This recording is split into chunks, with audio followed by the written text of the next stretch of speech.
তারাই বাংলাদেশে আওয়ামী মুসলিম লীগ তৈরি করেছিল। সেই আওয়ামী মুসলিম লীগের ধারাবাহিকতায় হচ্ছে আজকে আওয়ামী লীগ। আওয়ামী লীগ এবং জাতীয় পার্টি, এই দুই পার্টি হচ্ছে ভারতীয় পার্টি, যার কারণে এই দুই পার্টির রাজনীতি নিষিদ্ধ করতে হবে এবং এই কাজ ডাক্তার ইউনূসকে করতে হবে। কারণ ডাক্তার ইউনূস বলেছে তাকে ছাত্ররা বসিয়েছে। আজকে 2000 ছাত্রের রক্তের সাথে বেইমানি করতে যাচ্ছে ডাক্তার ইউনূস।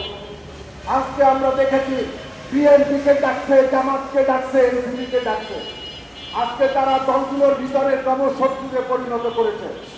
আজকে বড় দল ছোট দল বলে তারা বিভক্তি সৃষ্টি করেছে। আমরা তো সেদিন নিজেরা রাজপথে ছিলাম 5 তারিখ পর্যন্ত। ওই বড় দলের অনেক নেতাকে তো রাজপথে দেখি নাই। আমরা 28শে অক্টোবর দেখেছিলাম বিএনপির অফিসের সামনে লক্ষ লক্ষ জনগণ সারা বাংলাদেশ থেকে এসেছিল, কিন্তু কয়েকটা ককটেল মারার পরে সমস্ত জনগণ গর্তের ভিতরে ঢুকে গিয়েছিল। এরপরে বিএনপিকে কোথাও 200 লোক নিয়ে ঢাকা শহরে মিছিল করতে আমরা দেখি নাই। যার কারণে বড় দল এবং ছোট দলের হিসাব করবেন না, সামনে আরো বড় দুর্দিন আছে। দুর্দিন এখন পর্যন্ত শেষ হয় নাই আমাদের। আওয়ামী লীগ নানা চক্রান্ত করছে। আজকেও তারা ধানমন্ডিতে মিছিল করছে, পারলে ঠেকানো তারা গিয়া। আজকে এক একজন উপদেষ্টা হয়েছে, উপদেষ্টাদের বিরুদ্ধে অনেক অভিযোগ এসেছে। তারা তদবির বাণিজ্য থেকে শুরু করে বিভিন্ন ধরনের অপরাধের সাথে তারা জড়িয়ে গিয়েছে। এই উপদেষ্টা পরিষদ দিয়ে আগামী নির্বাচন সুষ্ঠু গ্রহণ করতে হবে কিনা সন্দেহ আছে বন্ধুরা। আমরা একটা নির্বাচিত সরকার চাই, আমরা তারপরেও চাই যে একটি মন্দের ভালো নির্বাচন, কিন্তু আমরা এমন কোন নির্বাচন চাই না যে নির্বাচন শেখ হাসিনা যেভাবে করেছিল একটি পাতানো নির্বাচনও আমরা চাই না। কোন দল যেন নির্বাচনের বাইরে না থাকে, সেই দায়িত্ব নিতে হবে নির্বাচন কমিশনকে। আমরা শুনতে পাচ্ছি বিভিন্ন রাজনৈতিক দল তারা আজকে হুমকি ধমকি দিচ্ছে, তারা নির্বাচনে যাবে না। আজকে পিআর পদ্ধতির কথা বলা হচ্ছে। পিআর পদ্ধতির পরিবেশ বাংলাদেশে এখন পর্যন্ত সৃষ্টি হয়নি। আমরা বর্তমানে যে পদ্ধতি আছে এই পদ্ধতিতে নির্বাচন চাই। আমরা চাই আগামীতে যারা ক্ষমতায় যাবে তারা সংসদে গিয়ে নির্ধারণ করবে বাংলাদেশের আগামী নির্বাচন পিআর পদ্ধতিতে হবে নাকি এমপি পিআর পদ্ধতিতে হবে। এটা তারা সিদ্ধান্ত নেবে বন্ধুরা। আমাদের বাংলাদেশের আইন শৃঙ্খলার চরম অবনতি। আজকে আপনারা দেখবেন যে গ্রামগঞ্জে চুরি, ডাকাতি, ছিনতাই, হত্যা। আমার বাড়ি হচ্ছে ভান্ডারিয়াতে, মাত্র 2 দিনের ব্যবধানে 2 দিনে 2টা হত্যাকাণ্ড ঘটেছে পিরোজপুরের ভান্ডারিয়াতে। আজকে আইন শৃঙ্খলার চরম অবনতি। পুলিশ ভাইরা হাসিনার শোকে শোকাহত।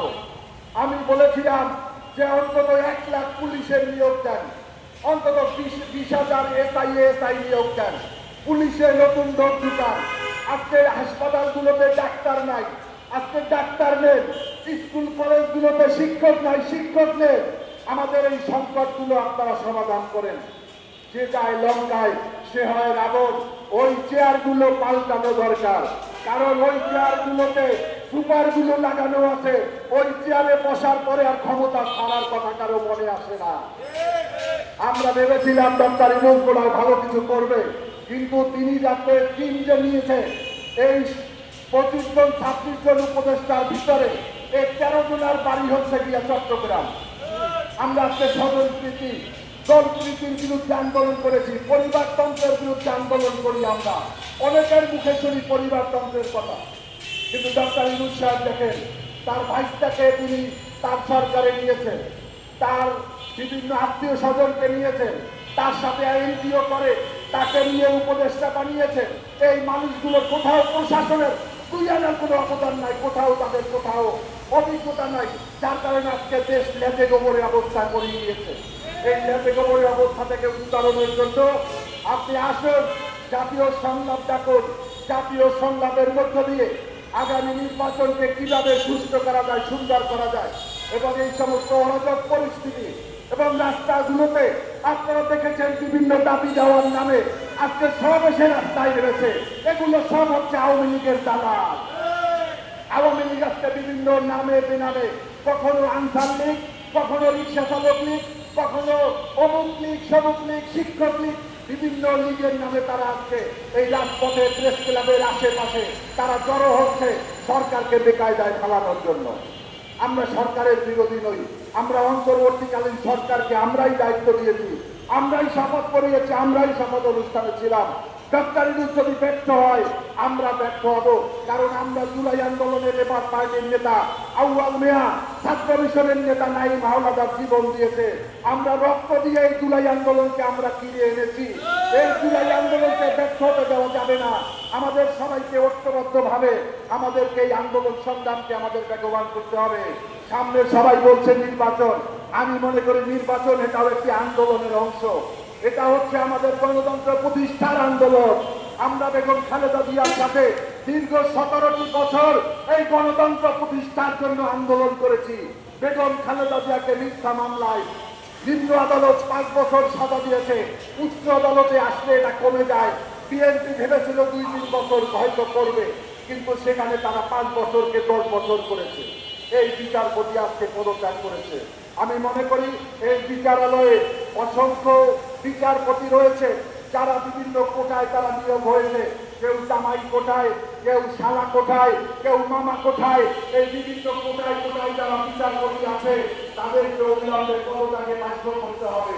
তাদেরকে রেখে এই সচিবালয়ের চেয়ারে চেয়ারে এখনো আওয়ামী নেতা তারা ভর করে আছে, খুনি হাসিনারা বসে আছে, খুনি হাসিনার নেতা তাদেরকে সরাতে না পারলে এই ডক্টর ইউনূসকে আরো অনেক ভোগান্তির শিকার হতে হবে।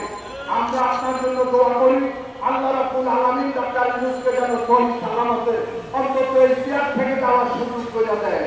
কারণ তার যে সম্মান, তিনি একজন আন্তর্জাতিক খ্যাতি সম্পন্ন ব্যক্তি, কিন্তু তার রাষ্ট্র পরিচালনার কোনো অভিজ্ঞতা নাই, তার রাষ্ট্র পরিচালনার কোনো যোগ্যতা ওইভাবে নাই।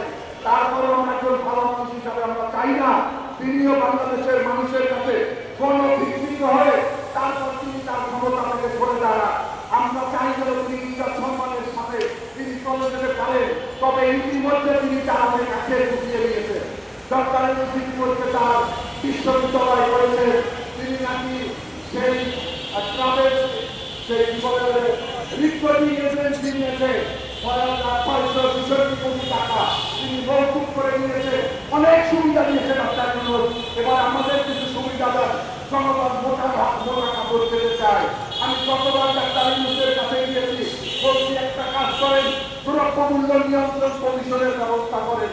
আমাদের বড় কোনো দাবি নাই, আমরা বড় কিছু চাই না, আমরা চাই মোটা কাপড় আমরা চাই। আপনারা দ্রব্যমূল্য নিয়ন্ত্রণ কমিশন করে দাম যেন হুম করে বেড়ে না যায়। আমরা বাংলাদেশে 1200 টাকা কাঁচামরিচের কেজি দেখতে চাই না, আমরা 300 টাকা পেঁয়াজের কেজি দেখতে চাই না।